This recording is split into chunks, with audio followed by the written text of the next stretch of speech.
અહીંયા આપણે જે સેગ્રીગેશન શેડ છે, હવે સેગ્રીગેશન શેડ કઈ જગ્યાએ બનાવવામાં આવેલો છે, મુખ્ય વાત એ છે કારણ કે આ જે આખો જે બાઉન્ડ્રી મારેલી છે એ બાઉન્ડ્રી સ્મશાનની છે અને સ્મશાનની પણ વાત હું તમને આગળ બતાવું છું. સ્મશાનની પણ જે હાલત છે એ હું તમને બતાવીશ.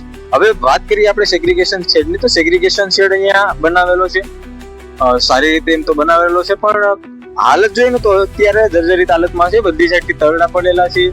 દરવાજાની વાત કરીએ તો આડો દરવાજો મારેલ છે, જાણે આનો કોઈ ઉપયોગ કરવાનો ના હોય, ખાલી એક શો પીસ માટે રાખેલું હોય એવું લાગે છે. હવે મારે એસબીએમ શાખાને કેવું છે કે અહીંયા લોકો મતલબ કચરો કઈ રીતે નાખવા આવે કે તમે જે કચરાનો જે યોગ્ય રીતે નિકાલ કરવા માંગતા હોય તો કઈ રીતે કરો તમે, કારણ કે આગળ જે ગેટ છે હંમેશા માટે મતલબ અહીંયા કોઈ એવું કામ હોય ત્યારે ગેટ ખોલવામાં આવે, બાકી તો લગભગ ગેટ બંધ હોય.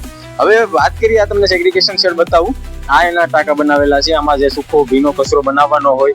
અને બીજી વાત કરું તો અહીંયા આગળ તો તાળું છે એટલે અહીંથી હું તમને બતાવીશ. અહીંયા જે સ્વચ્છ ભારત મિશન ગ્રામીણ 2023 વડાઈવાળા સેગ્રીગેશન શેડ, જેમાં 3.5 લાખ રૂપિયાનો ખર્ચો કરેલ છે.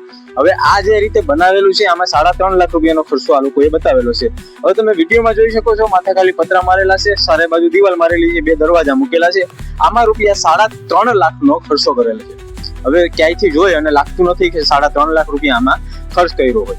બીજી વસ્તુ કે આનો કોઈ પણ પ્રકાર ઉપયોગ થતો નથી. તાળા એ રીતે મારેલા છે, હું તાળું તમને બતાવું. તાળું મતલબ બહુ લાંબા સમયથી ખોલેલું ન હોય એ હાલતમાં છે, જોઈ શકાય. જે તાળાની હાલત છે કે આનો ઉપયોગ થતો નથી, આ એનું એક સબૂત છે.